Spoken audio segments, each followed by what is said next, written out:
Good morning, universe. This is Katrina, my dog. My name is Mitch. We're survivors. She survived Hurricane Katrina. I survived Marble Mount, Vietnam. I was the last American there. And here today, I'm going to talk about war stories. We're going to talk about what it was like to be in the Navy, the Naval Reserve. This was it was May 10th, 1967. I was a senior in high school. I went down to join the Naval Reserve at Bush Terminal.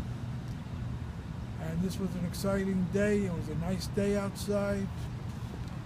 I was going down to sign up for the United States Naval Reserve, same organization as John F. Kennedy. I wanted to be in the same organization as John Kennedy, who was the greatest president, I feel, in the history of America. I feel he was the greatest president ever.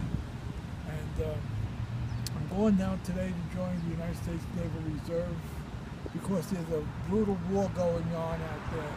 And Vietnam is a tremendous, brutal war. There's a lot of fighting going on in Vietnam. And I don't want to end up in the Army, so I'm joining the Naval Reserve to not get into the Army. So I'm going down to join the Naval Reserve. It's a nice day. I go down to the Naval Reserve Center. I go down in my 1962 Chevy Impala. I have a souped up Chevy Impala, and I'm going down to the Reserve Center to sign up. So I go down to the Naval Reserve Center. I meet with the recruiting officer. His name is Petty Officer Davis. He's a yeoman, Petty Officer Yeoman, and Petty Officer First Class. And I told him I want to join the Navy.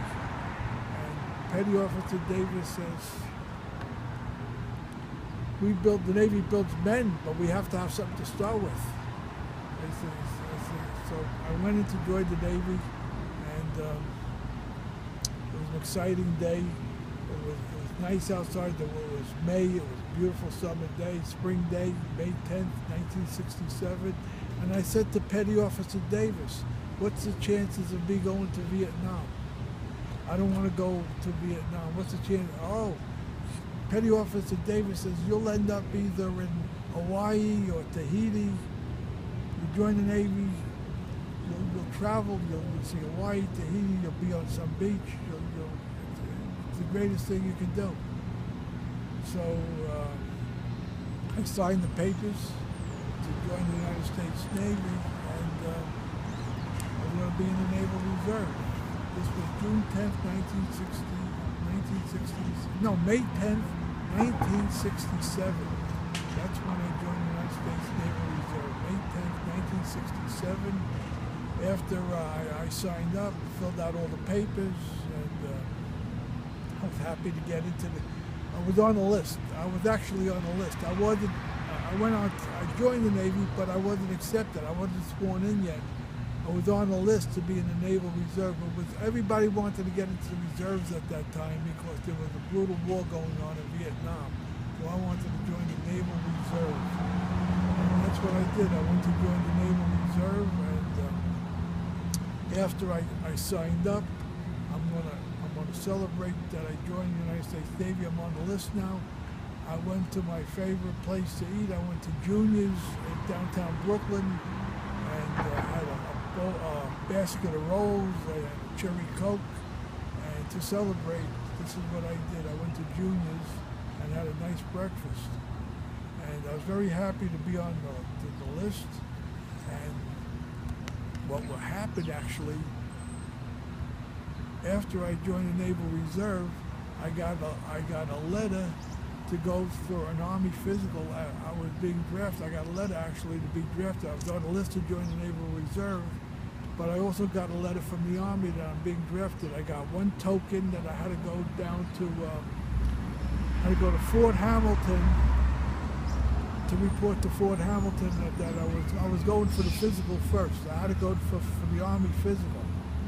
So I go down to get the Army physical, and it was a nightmare going to that. Everybody was. The doctor said, "Why should you get out? Why should you get out of the? Why should you get out of the Army?" One person said, "I fell out of a car. I don't feel good. I'm sick." Everybody had an excuse why they shouldn't be taken to the Army. And there was a corporal there that was in charge. He said, "In 3 months, you're going to be report to Fort Jackson, South Carolina. You're going to be drafted into the Army in 3 months. You're not going to be able to get out of it. This is where you're going. You're going to Fort Jackson." And so somebody in the back said, "Should we go to Fort Jackson or in 3 months, or should we wait for the letter from the Army Corps? Should we just show up?" People were asking stupid questions.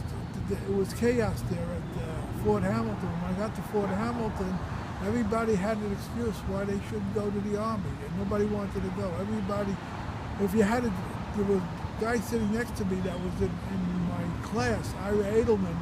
He was getting a draft deferment. He was going to college, so if he got a draft deferment, he really got it made. That was really good.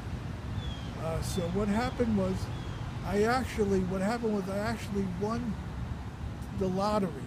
I won. Could you believe I won the fucking lottery? I couldn't believe it. I didn't have to go to the Army. I had a high number, and I didn't even have to go. I signed up already, joined the Naval Reserve, but then I had a high number. I didn't have to go into the Army. So I went back to Davis, and I said, I changed my mind. I don't want to. I realized I had a high number. I didn't even have to go to the Army. I went back to Davis, and I said, I don't want to join the Naval Reserve. I got a high draft number. There's a lottery now. I won the lottery, and I don't want to go into the Army. So Davis says to me, "Oh, you don't want to go?" "Yeah, that's right. I don't want to go. I'm going to do something else. I want to go to NYU College. I don't want to go to the Army. I changed my mind. I don't want to go to the Army. I got a high draft number, so I don't have to go." I told Davis. So Davis says to me, "See this? Did you sign this?" I said, "Yeah, it's my signature." "Your ass belongs to Uncle Sam. You're in. You're not getting out," he says to me, because I signed, and I was sworn into the Naval Reserve. I went there. I was signed in July 10th, 1967.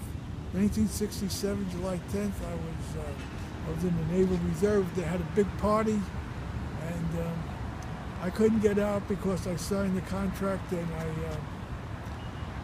I won the lottery, but the lottery I ended up going to Vietnam with that lottery. Well, I had a high draft number. If you had a high draft number, you didn't have to go, so I didn't really have to even go. But I signed the contract, and I couldn't get out of it. Once you sign a contract, you're fucked. And we got screwed. In the Naval Reserve, we got the toughest assignments. The regular Navy didn't have any respect for us. If you were a weekend warrior like John F. Kennedy was a weekend warrior. And if you're a weekend warrior, you were the bottom of the barrel. And if you were a Jew in the United States Navy, you were like the low man on the totem pole. They hated you if you were a Jew. In the United States Navy, they don't like Jews. They don't like blacks, number one. They don't like Spanish people. They don't like Jews. But if they don't like blacks and Jews, you're at the bottom of the totem pole. And so we're going to talk about war stories. We're going to talk about my first 6 days in Vietnam. So in the first 6 days, I got my orders actually to go to Vietnam. When I got my orders to go to Vietnam, I had to go to the Brooklyn Navy Yard. When I went on active duty, actually, it was July 10th, 1967. July 10th, 1968, I went on active duty in the United States Navy. And when I went to the Brooklyn Navy Yard, they said to me, "I will be going to Vietnam. I'll go be denying Vietnam. That's where my orders are." When I got my orders to go to Da Nang, Vietnam, I felt sick because I did not want to go to Vietnam, and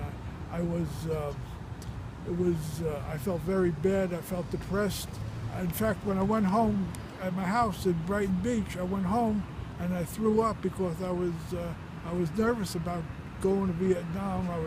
I was anxious, and I guess I was fearful of going to Vietnam. I didn't want to go to Vietnam. I went home and I actually threw up. But the pressure that I felt was tremendous, and I felt that I felt sick and fearful, and I didn't want to go to Vietnam.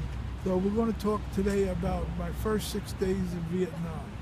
It's called First 6 Days in Vietnam. This is going to be my story. By the way, this is my dog Katrina. She survived Hurricane Katrina. And I would like to say hello to my wife, who is, my wife is the president of Chantel Fabrics. She runs a division for a textile company. She's the president of a company. She's a captain of industry. I have a lot of respect for my wife and my dog. We're blessed. I'm blessed. Me and Katrina are blessed. We have my wife and my dog. We're just blessed. We're enjoying the weather. It's great. It's great to be here. And we're talking about, the story we're going to be talking about is my first 6 days in Vietnam. Should I stop?